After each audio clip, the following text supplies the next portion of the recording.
Thank you for being here. Okay, so I'm Justin, and we'll just get straight into it. So let's go over a familiar scenario where you have to debug some code that might have failed. Okay, and oof, this is kind of hard to read, and if your coffee hasn't kicked in yet, maybe this will raise your blood pressure a little bit, but this is not code that I would like to see first thing in the morning. Right, there's some parsing that magically knows how to handle ordered arguments, and there's some clever syntax being used, right? And so generally the idea is that this code is syntactically correct, but something about it is kind of triggering, right? And if I was debugging this, I would come in, I would say, okay, this code, it's not very well written, but let's look at the git commit history. Maybe the user who wrote this left a useful message or something that I could use to kind of figure out what's going on here, right? Okay, great. Yeah, very common, right? And it's not very helpful. And this has become increasingly common where you have become so detached from your code that you let your AI tools do everything for how you write the code. Okay, so the idea is that Python can end up written more for machines than humans. And this has historically been more or less the case with writing software, right? You have code that's functionally correct, but it's hard to read, navigate, and revisit. And I'd say that in the past year, past 2 years, this has become increasingly true when code is becoming written more by machines. So, okay, you're hearing me talk about this right now. You might be feeling this. Okay, so what? AI writes all my code for me. Who cares about clean code, right? Why are you here talking about it? Well, honestly, I feel the same way. I write a lot of code with AI tools today. And just to share a little bit, I've been writing some side projects for fun, mostly with AI tools, right, vibe code. And so let me do a quick pitch. Okay, I'm not local to Long Beach, so I flew in on a plane, and I was thinking, wow, when I'm on a plane, I have so much time, I could be so productive. And so I pulled out my laptop while the plane was in the air, and I realized I didn't have Wi-Fi. And I felt kind of helpless. I was like, ooh, I don't know what to do with this. Like, why is this code structured this way?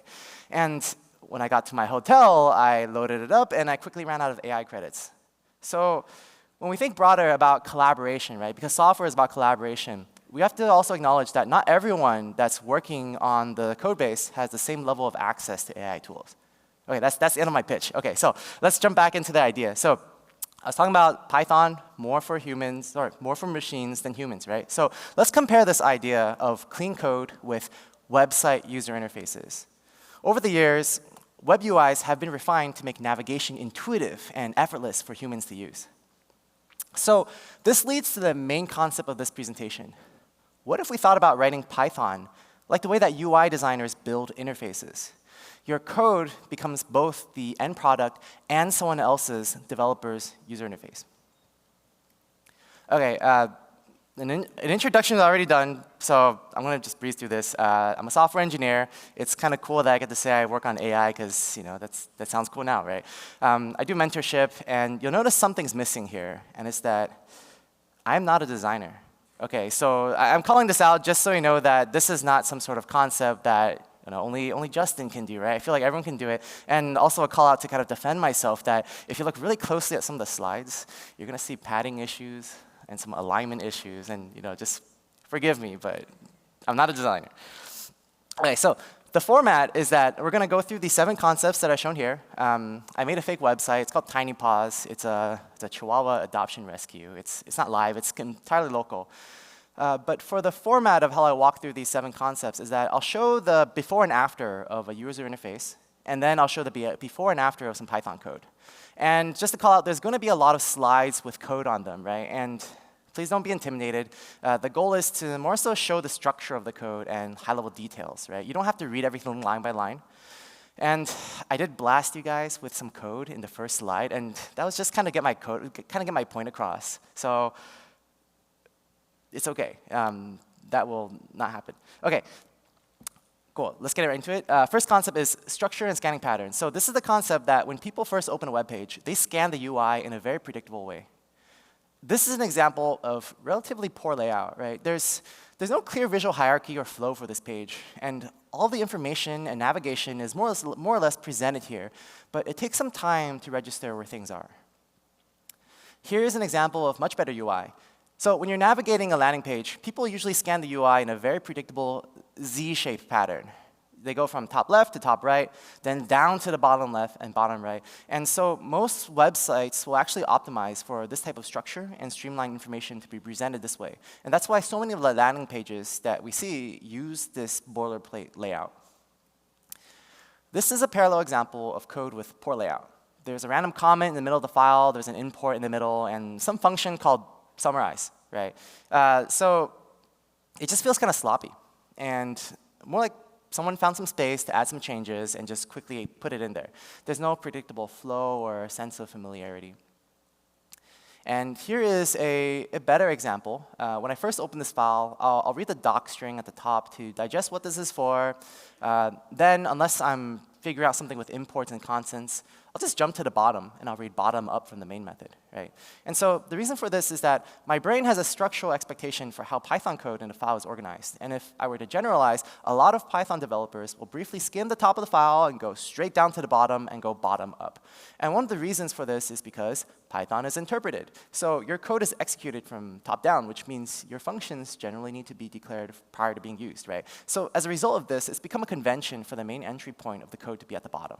So predictable hotspots for scanning to make someone's life easier to skim and navigate the code.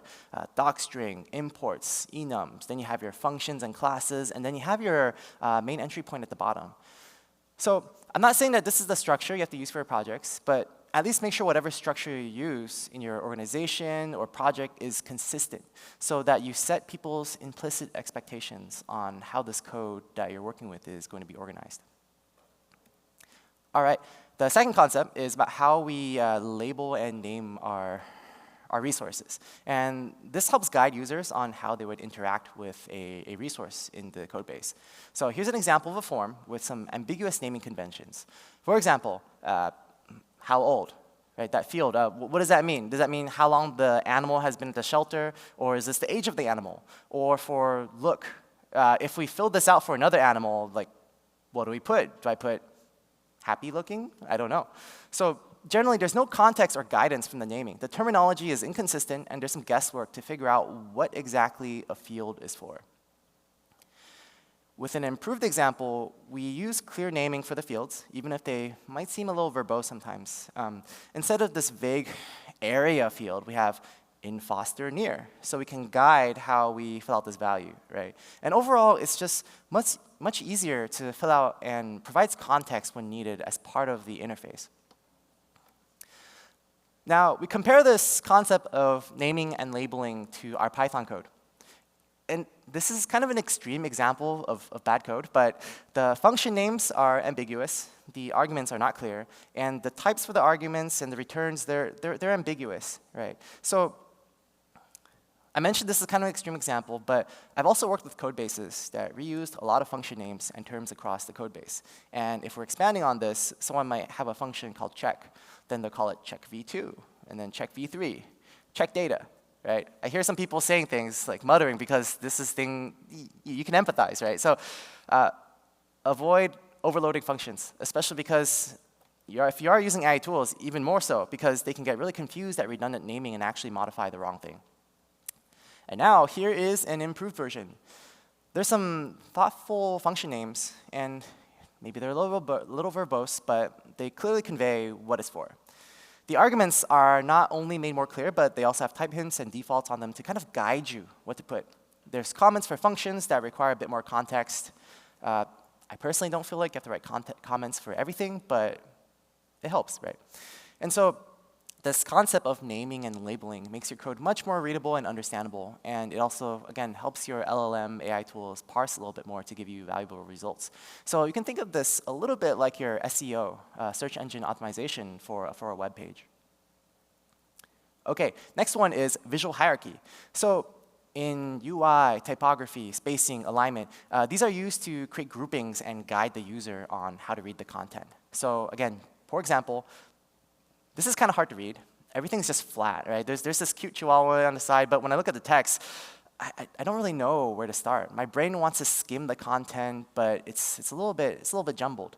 And so While this UI here is intended to reflect a listing or a post, it kind of feels like I'm reading a Craigslist ad, which I guess is a listing or a post, right? But that aside, this is the same content here, but improved with visual hierarchy. So typography is used to show the importance of something by adding weight.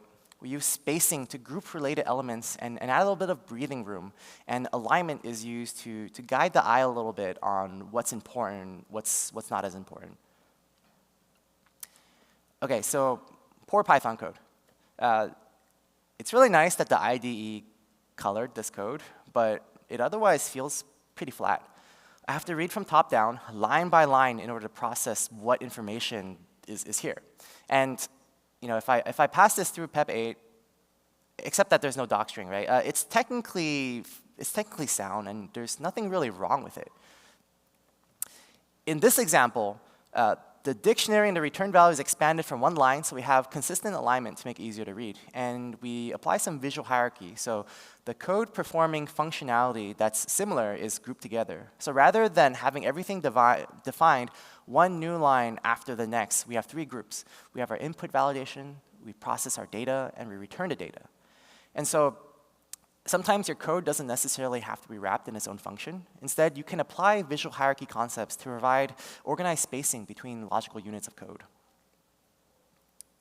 All right, then we have progressive disclosure. And this is a fancy word, but it generally means you hide information until you need to access it. So think of a toggle or a drop-down, right?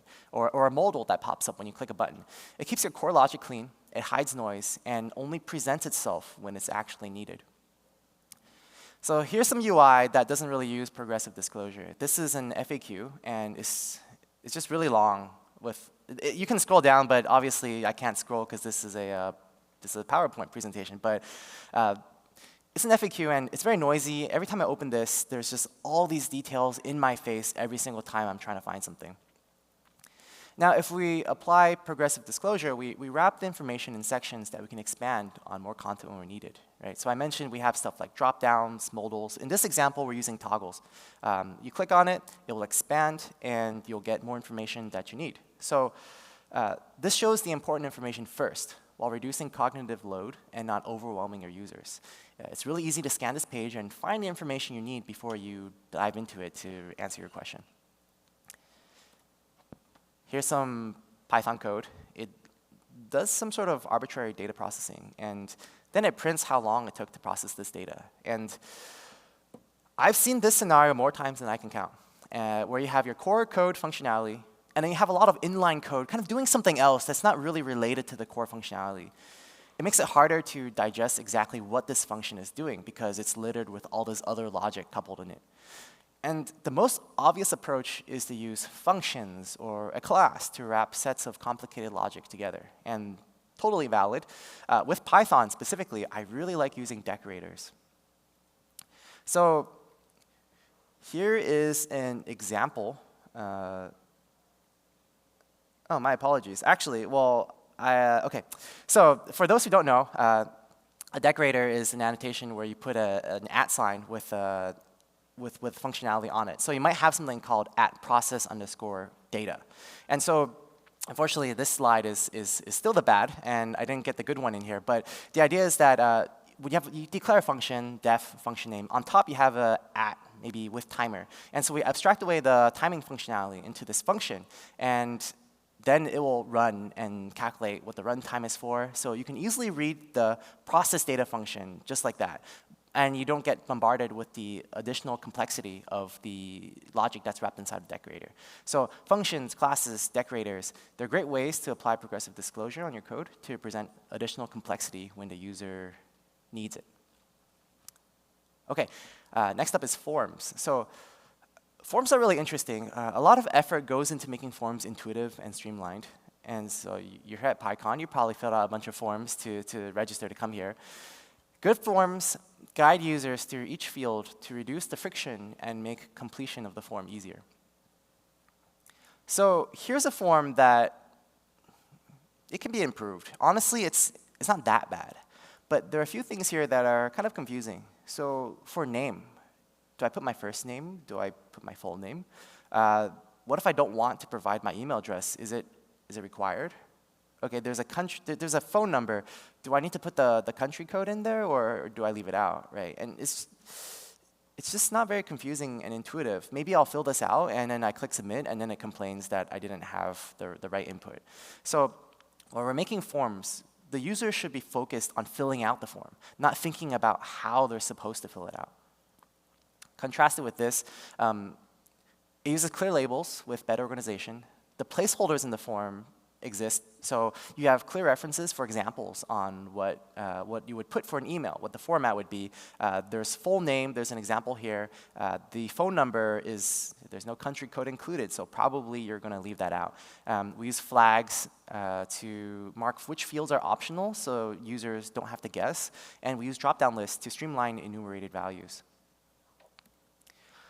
Okay, so this is the feedback form that it's pretty ambiguous. If I'm supposed to use this function somewhere, it's really hard for me to figure out how I'm supposed to use or modify it. The function arguments are ambiguous. There's A, B, C as variable names. It uses something called a keyword argument, which can be arbitrary input that's passed in during runtime.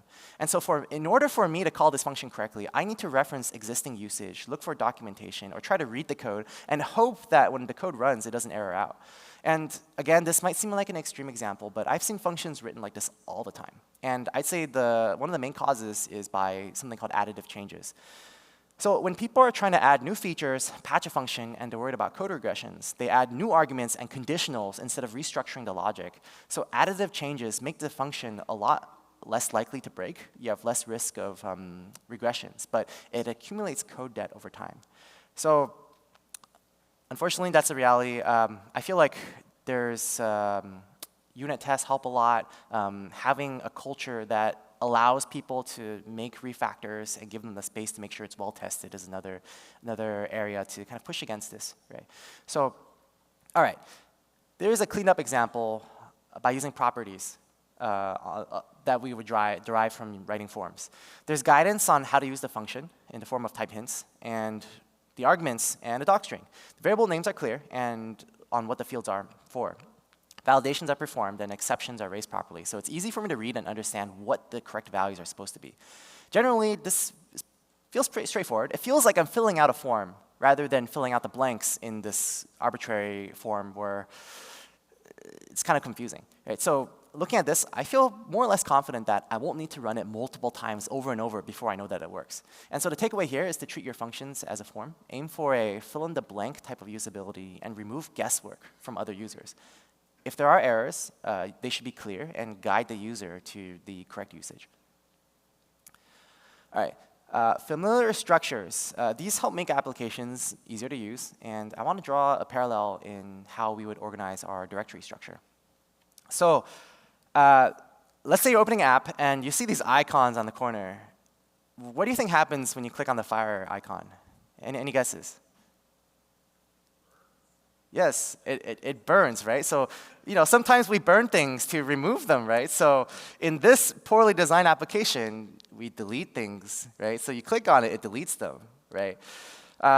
Okay, so it's not very intuitive. We could have used this instead. It's a trash can. So you look at this, you know exactly what it's for. You see this, and it goes, okay, if I want to remove something, I click it, it's going to take it away. And let's draw a corollary to our code organization. Okay, so if I take a quick glance at this directory structure, it's kind of confusing, right? There's this how-to.txt file, and there's some stuff called like API routes. There's a thing called Python dependencies.txt, and it's a little confusing. I mean, it looks structured to me, right? But my brain has this hard time digesting where I should start. And the reason for this is that it's using a lot of non-idiomatic naming conventions. There's a bit of guesswork involved for me to look at the file and kind of process, okay, that's probably what it's for. And for me to confirm that, I need to go in and open the file to verify what it's doing. Compare that with this structure here. I'm not saying that this is the structure that you have to be using for your projects, right? But I'm using it as an example to drive this concept of idiomatic naming. These are generally names that I have seen used across different Python projects. So if I open this for the first time, I know roughly where to find things and what to expect. So let's say I'm touching the API interface of an application. I'll probably go to routes and find everything I need there. If I'm updating some schema, I could probably go to the models file and probably find them defined there. So when using a familiar structure and predictable organization, this invites collaboration. What is familiar to you may be different to someone else, right? So you don't have to copy what I use here. If your company or organization already has naming conventions that you use, please continue to use them, right? And if you want actual examples of what seems or feels idiomatic, you could look at open source projects. I think Fast API is a really good example of a code base that doesn't feel too scary to look at for how naming is done, right? And if you don't feel like going on GitHub and opening Fast API, you can also open your AI tool and ask, what should I name this file? What's idiomatic? And it can kind of drive you in that direction. Okay, lastly, we have standardization, ways for us to make our UI or code conform to a familiar format. So for this one, I don't have a before-after UI. I feel like I just kind of want to just drop this right here. These are tools that I've used before in the past. It's not a comprehensive list. And the idea is that these are tools that you would run on top of your code to have it conform into some sort of standardized format that is used across the industry or with these tools, right? So we have Black, Rough, Flake 8. These format your code. They're anchored on top of PEP standards, and there's sometimes slight variations between them. The bottom two are type checkers to ensure your type hints, such as lists and dictionaries, are respected properly. So one important thing to note is that sometimes formatters can conflict with one another. And I've been at an organization that used both Black and Flake 8 on the code base, and sometimes they would contradict one another, and you'd fix one, the other one would complain, and vice versa. And we'd have to write a lot of override for rules, right? And so when you're thinking about these types of code standardization tools, your goal is not to go and collect and implement as many of them in your CI as possible, right? These aren't like Pokemon cards, right? You just want to pick the ones that you think are good for the code base, maybe one or two, and just stick with it. Okay, and so beyond these UI concepts, I want to look a little bit about how we can think about these principles today, right? Because historically, maintainability has always been a piece of software engineering. So when you look at first one, code reviews, right? When you look at a 2,000-line app.py file that maybe a PM vibe coded, and they're asking you for a code review, you can eyeball it, right? And you can give feedback. And so the idea is that if you have this concept of why this code doesn't look good, you can be like, okay, well, look, it needs to be more spacing. When I look at this code for the first time, my brain is just overwhelmed, right? You don't have to go and be like, hey, bro, like you should use more dependency inversion principle in your code, right? And they'll just kind of look at you. It gives you this way to kind of communicate why the code does not look good. You have more ownership of your code, so you and others can iterate on it without feeling like you're stuck if you don't have access to AI tools, right? And token maxing, right? If you take the ideas here with clean code, but apply it with other practices, you can pull elsewhere from how you can improve how AI crawls your code. You can save on not wasting tokens, right? So to tie things together, code isn't just for machines. It's for humans, too. And when we treat code as our user interface, we shift from enforcing rules to practicing craft, making code easier for others to read, understand, and maintain. So they're clapping, but this is the end of mine, so you can clap at the same time. Thank you. Yeah.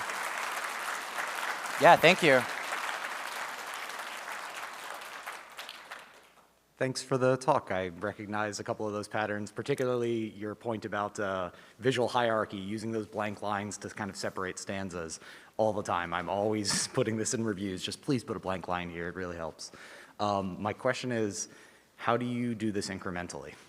Do you have feelings about that? Because it's daunting to try to take an entire code base that's already a mess and doesn't have these design principles applied. What are your thoughts? Yeah, great question. So I'd say like with the design principles I presented, there are some that are horizontal across the entire code base, such as naming conventions. And just to kind of call back out to a point I mentioned, if the naming convention is what your organization is using for our applications, don't go and rip it out and just rename everything for the sake of it. But I would start with smaller pieces at a time, obviously, right? But if you're able to be blessed with some effort to like just refactor the code, right? Sure. If you're using an AI tool and you find that it's churning more tokens in order to process it, it's slowing down, it's complaining about it, that might be a good area to look at. But overall, I feel like the way that this mindset has helped me the most is when I'm looking at code reviews. So I feel like if you want to introduce this without having the effort to go back and retroactively refactor everything, I feel that you can really empower yourself to look at code and say, look, we should think about this, this, this, and really use that as a way to introduce it and nudge it over time. Thank you.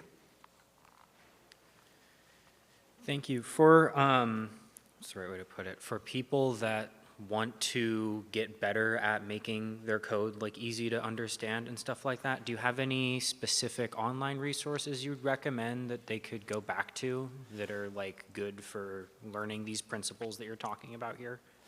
I don't have specific ones in mind, but I will say that I guess the idea of writing clean code has always been a part of engineering. And so if, oh, sorry, you can go Google this, right? Not to give a cop-out answer, right? But Sure. If you go looking for it, there will be lots of examples. It's more so, I feel like historically, a lot of them have been rule-driven rather than driven by just looking at something and getting a feeling for it similar to UI. That's kind of why I drive this, right? But there's lots of resources available. If you want to get people to be more hands-on with it in the first place, I would actually try introducing the linters and the code formatters. That way, the people that are using it, they can see firsthand why their code is being changed and kind of start nudging them into thinking more about the formatting. Thirdly, you can probably ask your AI tools to do it as well. Like you can say, look, this code looks like there's too much stuff written on one file. Could you add more spacing and stuff? And it surprisingly can do a pretty good job at getting a lot of that done for you as well. Okay, that makes sense. Thank you. Yeah. Thank you for the great talk. Some really good points that I definitely want to try to implement more in my code. My question is, do you have any advice on how to balance like if let's say I have a code base that doesn't have as much of these things that I think should make it easier to read, but I have a change to implement, like how much do I balance actual changes with cleaning up the code? Like advice of like how much cleaning up to put in the PR versus just focusing on the feature development? Yeah, great question. So I guess the answer, again, is it depends. If you're at an organization and you have deliverables and you really need to drive these out, clean code is great, and I would do a process where I'm nudging a little bit more, adding things that can help make people start doing things. This could be writing more code reviews that kind of provide these ideas, leaving comments about why you did something a certain way. Look, this function is structured this way because like it was too long at one point, or using linting tools, right? If you have a little bit more time, one thing you could do is, okay, I'm working on this app.py file and it imports these two things, right? What you could do is, okay, well, it imports this util. I'm going to go in and I'll fix this util, either as part of this PR if it's pretty small, or I'll go and do it as a separate PR. Then you kind of work your way and spread your cleaning work across as you go over time. Yeah, awesome. Thank you very much. Thank you. Yeah, on the topic of using AI tools, have you found ways to help reinforce the AI tool to use some of these design concepts and keep it from getting, pigeonholed in writing code for machines that aren't as readable for humans? Yeah, so this is interesting because, okay, so I guess there's two parts to this, right? Off the top of my head. There's how you can make AI respect your desires a little bit more, and I feel like there's a lot of articles about files you can leave, context files, or like how the AI can crawl your repository. So if you have specific things you want to do, for example, at my organization we use these naming conventions, or please do not use the word test because we are a company that runs unit tests as a service, and it's just confusing, right? You can put these there. Otherwise. I feel that when you are working with AI to write your code, its first and foremost thing it's doing is that it's producing output for you. It produces output and it's very happy that it's doing it. And so if you take the time to do another pass through and give it a little bit of feedback, like, hey, you can do something as simple as, can you make this code cleaner, right? Or write them into more functions, or don't put everything in one line, or help the spacing. It's a little bit active, but you can have conversations with whatever tool you're using, and it can understand, oh, this guy doesn't just want me to write code for them. They want me to make it maintainable, and it can do it decent job at it, honestly. Yeah, great, thank you.